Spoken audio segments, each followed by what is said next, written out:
Relation और function chapter का तीसरा लेक्चर शुरू करने जा रहे हैं आज। पिछले 2 लेक्चर इसी बात पर बोले कि रिफ्लेक्सिव रिलेशन क्या होता है, सिमेट्रिक रिलेशन क्या होता है और ट्रांजिटिव रिलेशन क्या होता है। अब एक क्वेश्चन डिस्कस करते हैं।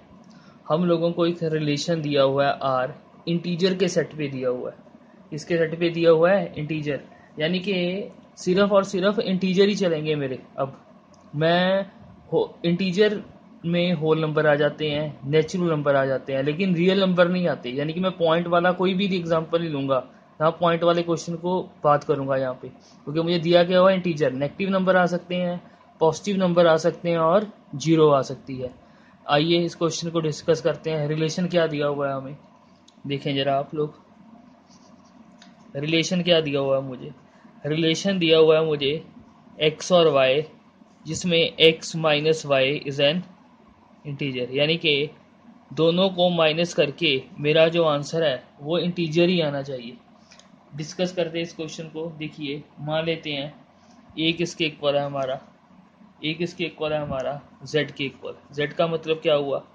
Set of integers.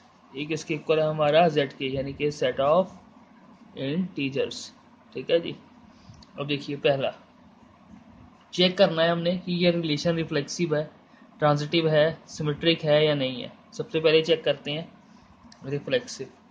रिफ्लेक्सिव क्या होता है? जब कोई भी नंबर अपने आप को अपने आप से एसोसिएट कर लेता है तो उसको क्या कहते हैं? रिफ्लेक्सिव कह देते हैं। देखिए मैं कैसे लिखूंगा। Yes it is reflexive because, क्यों है, क्या रीजन है? एक्स आर एक्स, हर एक नंबर किसको बिलोंग करता है? अपने आप को।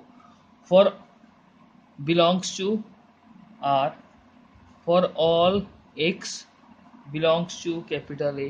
क्यों? As X minus X is equal to 0 is an integer. ये क्या है आपका? इंटीजर है। For all X belongs to A. Clear हुआ? लगा? बताइए क्यों हुआ। अब देखो, मुझे पूछता है जी कैसे, आप समझाओ, एग्जाम्पल दो इसका। क्यों आपने ये लाइन लिख दिया, क्या मतलब है इस लाइन का? रिफ्लेक्सिव क्या होता है? कोई भी नंबर जब अपने आप को अपने साथ क्या करता है? जोड़ता है, उसको रिफ्लेक्सिव कहते हैं। अब 3 को में से 3 को माइनस करेंगे तो क्या आंसर आएगा? 0 आएगा। रिफ्लेक्सिव का मतलब क्या है? जो नंबर अपने आप में ही रहे। 4 को 4 में से माइनस करेंगे तो आंसर क्या आएगा? 0। ये होता है ना रिफ्लेक्सिव का प्रॉपर्टी, एक्स आर एक्स। मेरे पिछली एग्जांपल क्या थी? कोई भी नंबर अपने आप को डिवाइड करता है, हाँ जी करता है, रिफ्लेक्सिव हो गया। कोई भी नंबर को जब उसी नंबर में से माइनस करेंगे तो आंसर क्या होगा? 0। और 0 मेरा क्या है? इंटीजर है। इसका मतलब क्या हुआ कि ये relation x minus y is an integer वाला रिलेशन मेरा क्या हो गया? रिफ्लेक्सिव हो गया। ठीक है, दूसरा चेक करें आप रिलेशन। दूसरा क्या कहता है रिलेशन? सिमेट्रिक वाला। सिमेट्रिक में क्या बोलते थे हम लोग? A R B implies B R A, यही बोलते थे ना सिमेट्रिक में। अब इसमें क्या बोलेंगे? X comma Y belongs to R implies y comma x belongs to R. इसका मतलब क्या है? अगर मैं x minus y is also an integer, अगर एक्स माइनस वाई को बिलोंग करूंगा तो भी इंटीजर होगा। ठीक है कि yes it is because x minus y is an integer, ये भी इंटीजर होगा। माइनस करेंगे, जैसे मान लो x का वैल्यू 3 है, ठीक है, और y minus x this is also an integer, y minus X is also integer. ठीक है ना। अब x का वैल्यू मान लो 3 है, y का वैल्यू क्या है? 4। 3 माइनस 4 कितना आया? माइनस 1। माइनस 1 क्या है? इंटीजर। और यहाँ पे क्या है? 4 माइनस 3, फिर क्या आया? 1, फिर भी इंटीजर हुआ। यानी कि सिमेट्रिक हो गया ना, दोनों के दोनों क्या आ रहे हैं? इंटीजर तो आ रहे हैं ना, आउटकम इंटीजर आ रही है, तो ये रिलेशन क्या हुआ? सिमेट्रिक हो गया तुम लोगों का। अब ट्रांजिटिव देख लेते हैं, ये ट्रांजिटिव है या नहीं है, होगा क्यों नहीं होगा। देखो जरा तीसरा, कौन सा तीसरा एग्जांपल? ट्रांजिटिव का। ट्रांजिटिव क्या कहता है जी? X comma Y belongs to R, और फिर कहता है Y comma Z belongs to R, this implies X comma Z belongs to R. कहता है अगर देखो, अगर मैं x में से y को माइनस कर देता हूँ, ठीक है, x माइनस क्या कर देता हूँ? y, और y माइनस क्या कर देता हूँ? z, तो ये किसके इक्वल आएगा? क्या ये x माइनस जेड के इक्वल आएगा? हाँ आएगा, क्यों नहीं आएगा? देखो लिख के बता देते हैं। x minus y plus y minus z, ये किसके इक्वल आएगा? ये आएगा इक्वल किसके? x माइनस जेड के। ठीक है ना। ये देखो, इसका मतलब हो गया x माइनस वाई, इसका मतलब हो गया y माइनस जेड, इसका मतलब क्या हो गया x माइनस जेड। ठीक है, तो ये इज एन इंटीजर, ये भी क्या हो गया इंटीजर ही हुआ आपका। तो ये क्या हो गया आपका ट्रांजिटिव भी हो गया।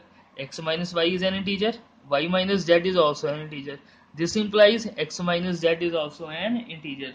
तो क्लियरली यहाँ पे लिखो आप लोगों को लिखना पड़ेगा यहाँ पे clearly this relation is reflexive as well as symmetric as well as transitive, तीनों हुए ये। क्लियर हुआ? कोई प्रॉब्लम इस क्वेश्चन में है तो बताओ। क्लियर है? सेट पे एग्जांपल लिया, ये सेट्स पे लिया है। ठीक है, अब आपको कोई बोल देता है, कहता है जी मुझे अब एग्जांपल देके दिखाओ एक रिलेशन की, मुझे एक रिलेशन सेट नंबर दे देते हैं, मुझे आर में 3 नंबर दे दिए 1 2 3। अब कहता है जी इसमें से मुझे ऐसा पेयर लिख के दिखाओ, ऐसे पेयर लिख के दिखाओ जो क्या हो रिफ्लेक्सिव हो। अब कैसे लिखोगे रिफ्लेक्सिव वाले पेयर, कैसे लिखोगे, क्या लिखोगे रिफ्लेक्सिव वाले में भाई? रिफ्लेक्सिव वाले कौन कौन से हुए? मैंने लिख दिया 1, 1 2, 2 3, 3, ये क्या हुए रिफ्लेक्सिव हो गए। कौन सा एग्जांपल हो गया ये रिफ्लेक्सिव का, यानी कि मैंने सिर्फ उठा के ऊपर वाले सेट में से उठा के मैंने सिर्फ वो वाले पेयर लिखे हैं जो क्या है रिफ्लेक्सिव है, हर एक नंबर अपने आप को जोड़ता है, तो ये क्या हो गया रिफ्लेक्सिव। अगर मुझे कहे कोई कि जी आप ऐसे करो सिमेट्रिक वाले पेयर लिख के दिखाओ, तो सिमेट्रिक वाले लिख देते हैं 1 2 2 1, ये सिमेट्रिक वाला हो गया। 3 1 1 3, ये भी सिमेट्रिक हो गया। उल्टा a R B implies B R a, symmetric वाले पेयर हो गए। अभी बताऊंगा और इस क्वेश्चन को और समझो, अभी समझा रहा हूँ जस्ट जर्नल में। अब मुझे कहता है जी वो वाले पेयर लिख के दिखाओ जो ट्रांजिटिव हो, ये कौन से पेयर हो गए सिमेट्रिक वाले पेयर हो गए ये सारे के सारे। अब कहता है जी वो वाले पेयर लिख के दिखाओ जो क्या हो ट्रांजिटिव हो, ट्रांजिटिव वाले पेयर कौन से हुए जी 1 2 है 2 3 है, तो क्या होगा 3 1 भी होना चाहिए, 3 1 भी है, तो ये क्या हो गया ट्रांजिटिव हो गया। ये कौन सा हो गया आपका 1 2 है a R b b R a implies a R b b R a implies a R c हो गया। 1 3 लिख लो 1 3 लिख लो इसको 1 3। अब देखो जरा ध्यान से मेरी बात को, हम लोग इन क्वेश्चंस में उल्टा भी चेक कर सकते हैं। ठीक है, क्लियर हो मेरा बात? जैसे मेरे पास 1 3 है, मैं क्या करता हूँ पहले 1 3 चेक करता हूँ, फिर क्या करता हूँ 3 2 लिख देता हूँ, तो मेरा आउटकम क्या होगा 1 2, वो भी पड़ा है, देखो ये पड़ा 1 2। जैसे इसको मान लेता हूँ मैं ए आर बी, ये हुआ बी आर सी, उल्टा लिख लिया ना, इस पेयर को पहले फिर इस पेयर को लिख लिया, बाद में कौन सा आ जाएगा ये वाला पेयर, ये भी क्या हो गया ट्रांसिटिव, उल्टा भी हो सकता है। क्लियर हुई ना मेरी बात? इस पेयर को मैं पहले लिख लेता हूँ, इसको क्या लिख देता हूँ बाद में, मैं लिखता 1 R3, फिर लिख दिया 2 R3, तो 1 2 आएगा, हाँ वो भी है, उल्टा भी देखना है, पीछे से भी देख सकते हैं इसको। तो इसका मतलब ये वाला रिलेशन मेरा क्या हो गया, ये एग्जाम्पल बताएंगे आपको तीनों। पहला एग्जाम्पल किसका बनाया, वो वाले पेयर जो सिर्फ तुम्हारे क्या है रिफ्लेक्सिव है। रिफ्लेक्सिव कब होगी, जब कोई भी नंबर अपने आप को अपने आप से एसोसिएट कर लेता है, कौन सा 1 1 2 2 3 3, ये रिफ्लेक्सिव हो गया। ट्रांसिटिव क्या उसका उल्टा 1 2 हो गया 2 1 हो गया, 1 2 है तो 2 1 होना चाहिए तब रिफ्लेक्सिव सिमेट्रिक होगा, 3 1 है तो 1 3 होना चाहिए तो सिमेट्रिक होगा। अगर यहाँ पे एक और एग्जाम्पल आ सकता था पेयर 2 3 है 3 2 है, फिर भी सिमेट्रिक होगा। यहाँ पे एक और एग्जाम्पल लिख लो, कौन सी 2 3 लिख लो और एक लिख लो 3 2, बस और नहीं कोई बनेगा। 2 3 है तो उल्टा क्या हो गया 3 2, सारे हो गए 1 2 ले लिया 1 3 ले लिया 3 2 ले लिया, सारे हो गए। अब ट्रांसिटिव में और एग्जांपल भी लिख सकते हो आप, यहाँ पे मैंने तो एक बताई है 1 2 है 2 3 है a R b b R c implies a R c, तो 1 3 आ गया। क्लियर हुआ सारे का सारा?